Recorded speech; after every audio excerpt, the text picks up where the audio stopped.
This is one of the messages I've been giving. I gave this, was it last week in Houston? I guess it was last week in Houston. And normally I like to give 2 shorter messages, but I'm glad to have heard David this morning for that.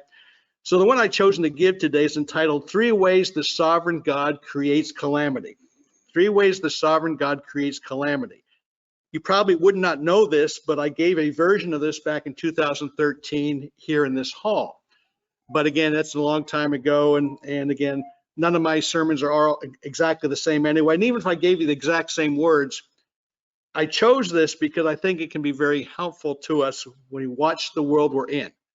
The world's in a mess, and I don't like to dwell on all the details of it. We do produce something like Eye on the World. We try to produce something to keep people up with the news, but I usually don't spend time at this time in the pulpit talking much about it. For the record, I believe we can do that, and I think there will be a time when we in the pulpit will speak more. Maybe some are already doing it, but I choose not to really dwell on a lot of the details. Now, occasionally a little thing slips out of my mouth that you can see I'm irritated about. If I read the news or if I hear a news report driving over to church and I hear a piece of news, I give a little zinger. Forgive me if I do that. I'm not happy with what's going on. I'm not happy where our country is. I'm not happy to watch our country dying. I know God's in charge. And turn to Isaiah chapter 45, verse 7. Isaiah chapter 45, verse 7. Again, the title of this presentation is 3 Ways the Sovereign God Creates Calamity. Isaiah 45, verse 7, I'm going to read it from the New King James, and most of your translations will say what I'm going to say. The King James Version says, I form the light and create darkness. I make peace and create evil, is what the King James says. The King James says evil. The New King James says calamity. Probably most of your translations will say calamity. By the way, they're both similar, but they're not exact. Evil is different than calamity, because that's an interesting topic about this God create evil. How does he create evil? What a great interactive topic that would be. But it's similar. The points I'm making about calamity would be similar to the subject of evil. But I'm going to take the most predominant translation is I make peace and I create calamity. It's like, I think evil is worse than calamity, because sometimes calamity is evil and sometimes it's just unfortunate, But the point is here, I'm going to show you that it says here that God creates it. The New American Standard says the one forming light and creating darkness, causing well-being and creating calamity. I am the Lord who does all these. The Moffat translation says, I bring bliss and calamity. The Contemporary English says, I create happiness and sorrow. Okay, there's a lot of calamity nationally, internationally, and I want you to analyze it. I'm choosing this message because I want to encourage you and help you to deal with what's going on. You look at things internationally, you look at things nationally, and you look at things in your life. Some of you are facing calamity. And the biggest challenge of life is this. If you're talking to an atheist or you're talking to a college student, there's 2 different approaches. The atheist is fighting, the college student may just have sincere questions. The biggest problem we have as Christians of any religion is how to explain why God allows suffering. That is a huge thing. That is huge right now. If you're dealing with a neighbor who's going through a trial and they come over as, I'm having this suffering, you're a religious person. How do you explain this? The biggest challenge in the world. And again, not only to an atheist who they want to fight with you, but a teenager who's going through trouble says, well, how could God do this? How could God allow this? And thereby, hopefully you don't have to argue with the atheist, but hopefully you'll be able to help a young person show about this. So I'm going to show you today three approaches God uses in calamity. I'm not showing these 3 as they're possible theories. I'm not talking about them as theories. I'm talking about them as serious approaches from the Bible. And the thing is, God, you can prove and see God works 3 different ways. Now, you may find he works more than 3 different ways, but God works 3 different ways. And the thing is, to be honest, we can't always tell which way it is. When I gave this presentation back in Big Sandy, a teenager came up to me. He goes, Mr. Havir, I really like that. I learned a lot from that. He said, can you answer this question? When the hurricane came through New Orleans, Katrina came through New Orleans and wiped it out, which one of these applies? And then he said, a hurricane came back through New Orleans again 7 years later. What do you think that meant? And of course, I told him, I said, I can't know for sure which way it was, but it was one of the three. But the point is, God is sovereign, my friends. God is sovereign. God's in control. And so these three approaches will show you different ways he works. I'm going to quickly mention the three, and then we'll go through them in detail. Three approaches God works. Number one, God initiates the calamity. He gets directly involved with the details. He has a specific purpose. Now, well, some people hate that one. They say that I can't believe that to be true. Well, let me quickly say to you, if you believe in the flood, the Noah flood, that's theory number one. That is, excuse me, not theory, that's the approach number one. And since I believe probably everyone in this room believes in the flood, God got involved in that with the details. Number two, God initiates the calamity, but God allows Satan to provide the details for his purpose. Within his parameters, he does it for a specific purpose. The difference between number one and number two is God initiates the details. Number two, God allows Satan to initiate the details. That's different. Number three, God allows time and chance to initiate the calamity, but God will keep the calamity within the direction of his overall plan. Okay, so God works all three, and then we're guessing about which one it is. I can't wait to talk to God, by the way. I'm going to say, Dad, I think he's my dad. Dad, when this happened, you were not involved in that, were you? He's going to say, oh, yes, son, I was very involved in that one. Another time I'm going to say, oh, God, Dad, when that happened, you had nothing to do with it. I'm going to get it wrong. He's going to tell me when he was involved, when he wasn't involved. But the point is, I want you to know God's involved. Okay, number one, God initiates the calamity, gets directly involved. Let's go back to Genesis 6. Now, this one, by the way, he gets hit from both sides on this one. Some people, the atheists hate this. The atheists hate the flood. One thing I should mention to you, but only if you're strong. Please be strong. I'm not trying to cause you to be disoriented. I've looked at what atheists hate about the Bible. I'll tell you why I've done that. To help college students. Because college students will, college professors try to do away with God, and they try to do away with the Bible. It's my opinion that college students are not very successful in doing away with God. But college professors are really helping young people throw the Bible out the door. And so I thought, well, I want to see what the atheists say. So I looked up like the 12 scriptures that the atheists hate about the Bible. And I did that just to be familiar with it so I can help the students. And the atheists hate the flood. They hate the flood.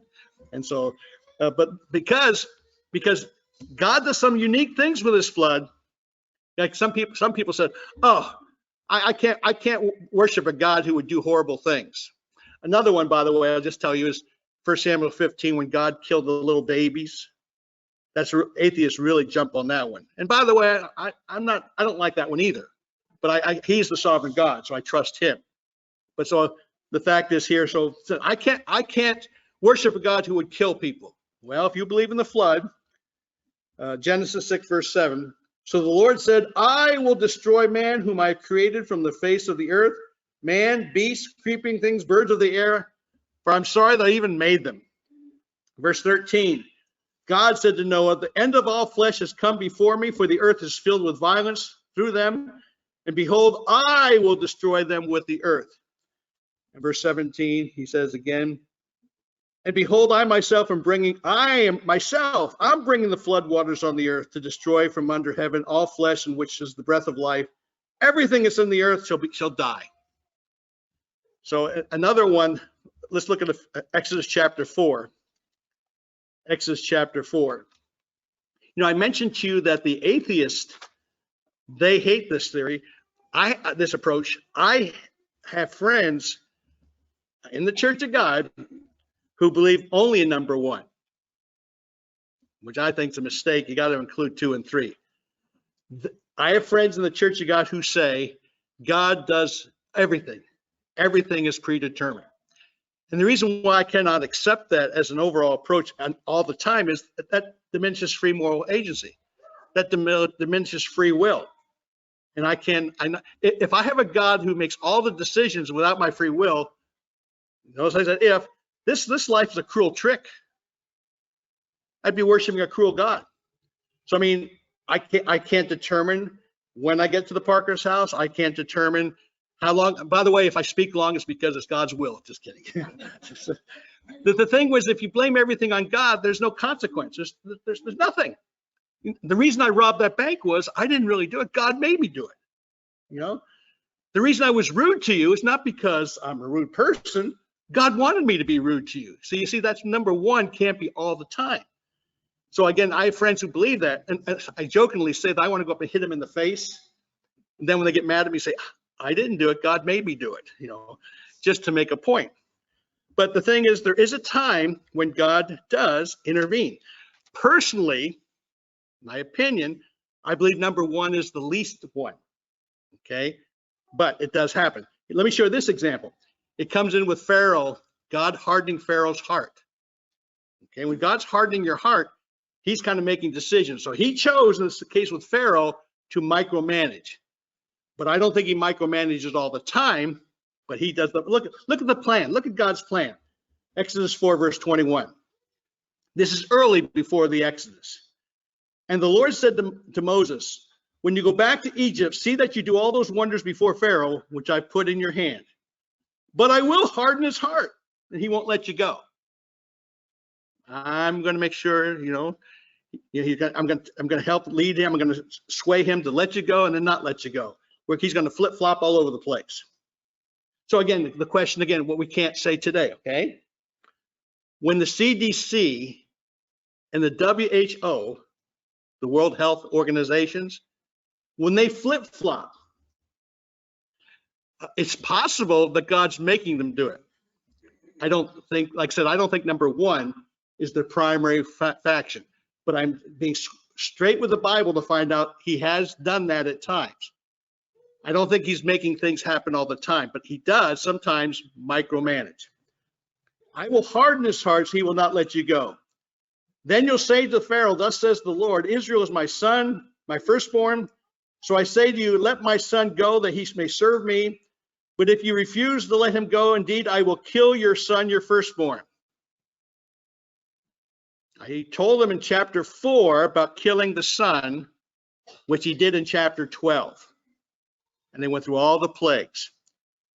And there are other examples on the handout, you know, when God hardened Pharaoh's heart, and other examples when God was directly involved. But number one then, is sometimes God initiates the calamity and he gets involved with the details. The details are his. Now, number two, God initiates the calamity, but God allows Satan to provide the details. And this is the Job story. Job chapter 1. God initiates the plan, the calamity, but he allows Satan to provide the details. The difference is, number one, God provides the details. Number two, Satan provides the details. By the way, I view myself as a student of the book of Job. I've studied it a lot. I hear a lot of bad sermons about the book of Job, a lot of bad quoting of the book of Job. I want to give you a key if you ever speak about the book of Job, and as an audience. If you plan to speak anything from the book of Job, find out who's saying the words. If you're listening to a book of Job, and as soon as anyone says book of Job and they tell you the scripture, find out who's saying the words. Because the three friends said bad words. I know that because Job 42:7 says, God said, I didn't like what those three friends said. Okay? So if you're quoting the three friends as part of your sermon because it sounds really good, God said he didn't like what they said.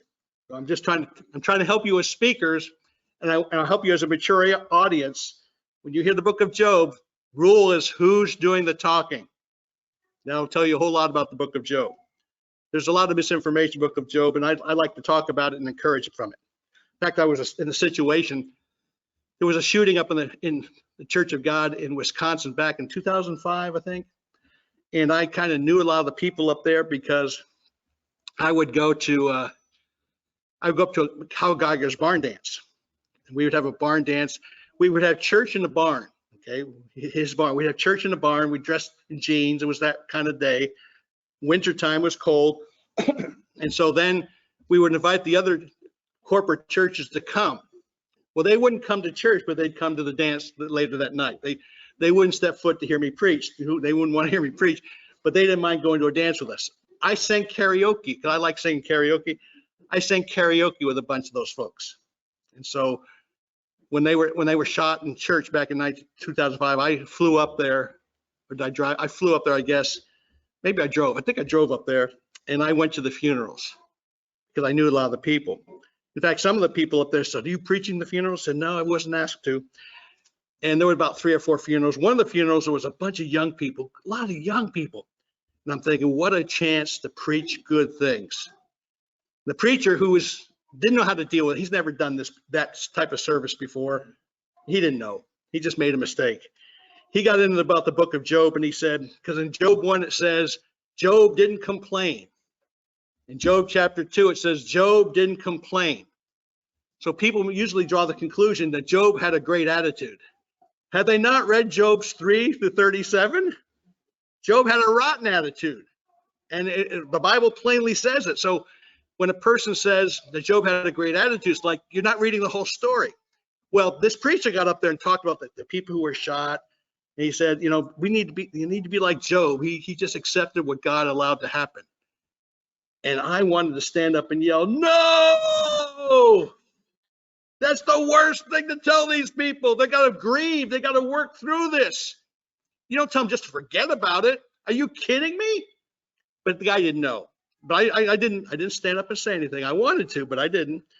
I'm thinking, that's not going to help these people here. But he didn't know. I mean, it's probably the first time he was in a situation like that. He did the best he could.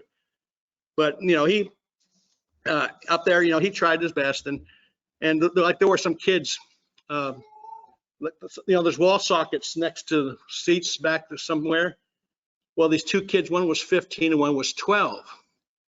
And they did rock, paper. They had a video game they were playing during church. And they did rock, paper, scissors. And the one who won, I think the 15-year-old won. So he sat closest to the wall. And the 12-year-old, his cousin, sat one over. Well, the 15-year-old was shot. The 12-year-old wasn't. So again, we're talking about calamity now. We're talking about major calamity. And so when I went up there, some of them said, would you talk to the 12-year-old? I said, yeah, 2 things. If he wants to talk to me, I'll talk to him. And second of all, it's probably too soon. So he'll probably want to talk to someone in a couple of weeks. And if he wants to talk to me, I will fly back up there and talk to him. But first of all, it's probably not the right time. And second of all, I may not be the right person. But yeah, if he wants to talk to me, I'll talk to him. So again, these horrible things happen. But notice here now which one was it? 1, 2, or 3? I don't know. I don't think it's number 1. But 2 or 3, we'll see. But anyway, let's look here at Job 1. Remember that commercial, E.F. Hutton? When E.F. Hutton talks, people listen. Remember that commercial? You old people like me? In that commercial, they're all doing something. When someone says E.F. Hutton talks, everyone stops and listen. That's what happened here. Here Satan's walking by, and God says in verse 8, the Lord said to Satan, have you considered my servant Job? Now he has Satan's interest. Have I considered him for what? God started the trial. God initiated the trial. God initiated the calamity. Approach number one, God gave the details. Number 2, Satan's going to give the details. Because he says in verse 9, well, does Job fear God for nothing? Haven't you made a hedge around him, about his household, about all that he has on every side? You bless the work of his hands. You bless his possessions have increased in the land. Verse 11, here are the details. Stretch out your hand, God. Touch all that he has, God, and he'll curse you to your face. God started the trial. Satan provided the details, and God said, plan approved. I'm going with your plan. Here's what he said. Behold, all that he has is in your power, but you can't lay a hand on him. So God's, even when he gives Satan room to create a trial for you, he's still the sovereign God who creates a buffer, a hedge. Well, you know the story then in chapter 2, verse 3, the Lord said to Satan, have you considered my servant Job? And the plan, the new plan, verses 4 and 5. So Satan answered and said, skin for skin, all that a man has, he'll give for his life.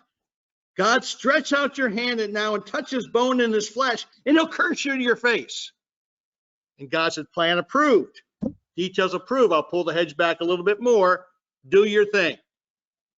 You getting the drift? Let me show you another example in 1 Kings chapter 22.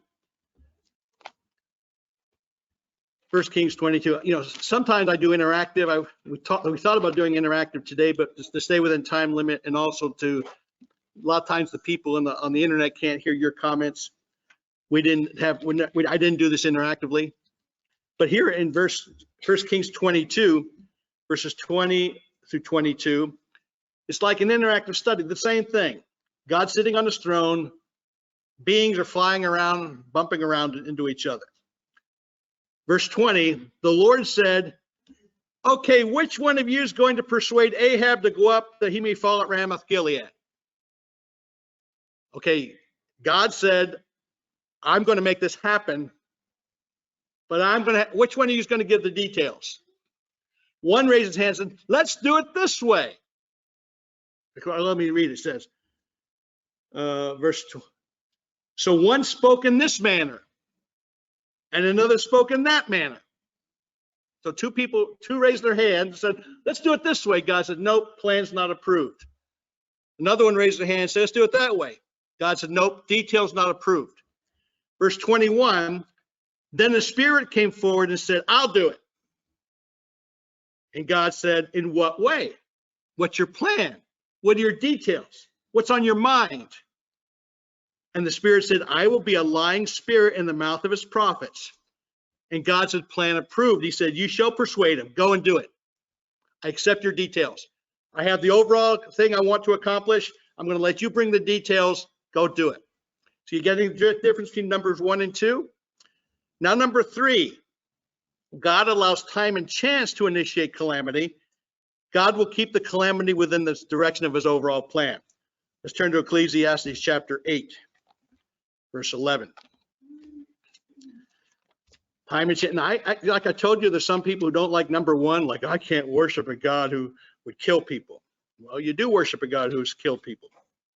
Other people, one lady one time, and it was in Arkansas, a little interactive Bible study, one lady actually started having tears in her eyes, and she said, I can't accept number 3. I can't accept that. I felt sorry for her because number 3 is an option, and I'm sorry she was having trouble with it, but hopefully the discussion helped her to deal with it. She can't accept time and chance. I think there are times when, because God and Christ see everything, okay? They could be sitting there, and maybe there's a time when you're about ready to have a car accident. And how many times has God intervened to help you? Lots of times. But there could be times when the son looks up at the father and says, should we change this? Should we intervene? And the father might put his hand on his arm and say, no, let it go. Let it go. He has a purpose for letting it go because he's in charge. He's sovereign. But time and chance happens, my friends. Let's look at Ecclesiastes 8, verse 11. Because the sentence against an evil work is not executed speedily, therefore the sons of a man is fully set to do evil. Okay, God lets things happen. God lets people make mistakes. God lets people sin. Ecclesiastes 9, verse 11. I returned and saw under the sun, the race is not, I like to use the word always, the race is not always to the swift. The battle is not always to the strong. Bread is not always to the wise. Riches are not always to people who are smart. Favor is not always to people of skill. Time and chance happens to all of them. Let's turn to Matthew chapter 5, verse 45. By the way, I want to encourage you to be careful of praise reports. It's my opinion. If that's different than yours or different than the model of this congregation, you certainly do it when you see fit. I'm giving you a reminder to be careful about praise reports as you're turning to Matthew 5:45. The reason I tell you that is this. I've seen too many times through the years, more than I can count. I remember one in Terrell, Texas, about 30 minutes west of us. There was a school bus crashed. Half the kids were killed and half survived. Horrible thing. But so you have the parents getting on the TV and saying, I am so glad God saved my child because God loves us. You realize what you're saying about the families who the person died? I know you don't think it through. Or, I'm glad God saved us because we have faith. Are you realizing what you're saying about the ones who died?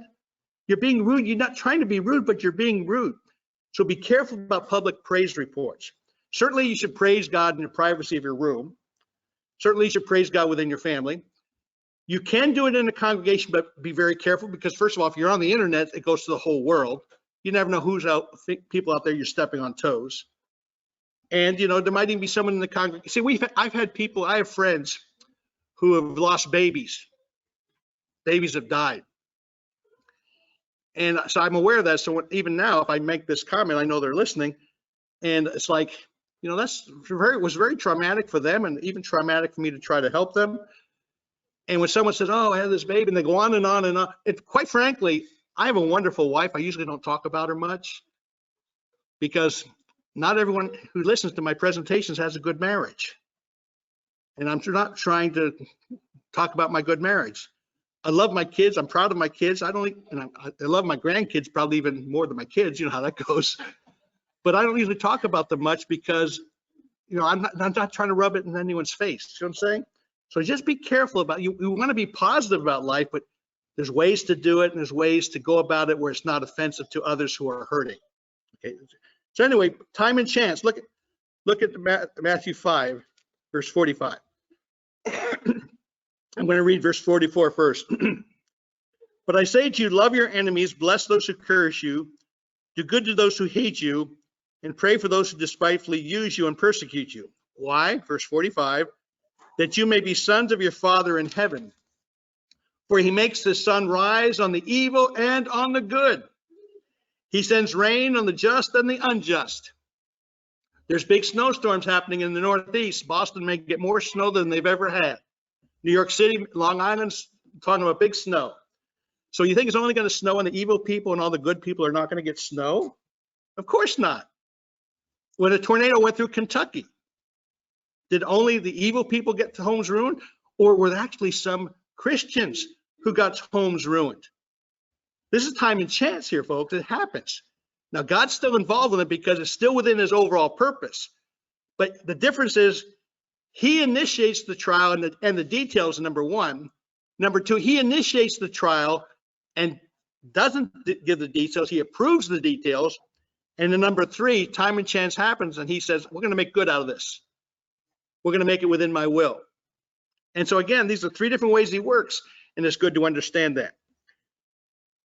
I want you to look at Luke chapter 13. Luke chapter 13. This is really amazing to me. You've heard about being at the right place, at the wrong place at the wrong time. If you're at a strip club at 3 o'clock in the morning, that's the wrong place at any time. Okay.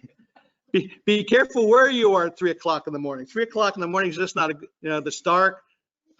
People come out, people with guns come out, and people who want to create trouble come out. It's good to be home at 3 o'clock in the morning. You know, that's a good place to be. But I talked the wrong place at the wrong time. What about if you're at the right place at the wrong time? Like I already talked about that shooting up in Wisconsin. They were at church. That's the right place to be. But notice here, notice being at the right place at the wrong time. Luke 13, verse 1, there were present at that season some who told him about the Galileans, whose blood Pilate had mingled with their sacrifice. Did you catch that? They were at the temple, which under that system was the place to be. Jesus was going to die, and we weren't tied into the temple system any longer because we are the temple. But Jesus was still alive. The temple was the place they were supposed to be. They were at the right place, and he killed them. Pilate killed them. That's the right place to be. Church, family, school, Those are the right places to be. Those things happen sometimes. You're at the right place and bad things happen. So Jesus asked the question, do you suppose that these Galileans were worse sinners than all the other Galileans? Did only the worst sinners get killed in the temple? No.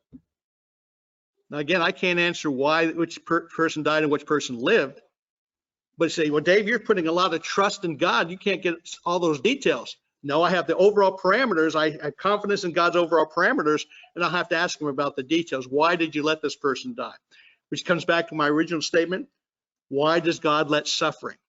Why do some of you have health troubles when you're 20 years old? Well, I can't answer the specifics of that, but I can try to help people realize how God works. And if I help people realize how God works, maybe I can encourage them to trust in the Lord.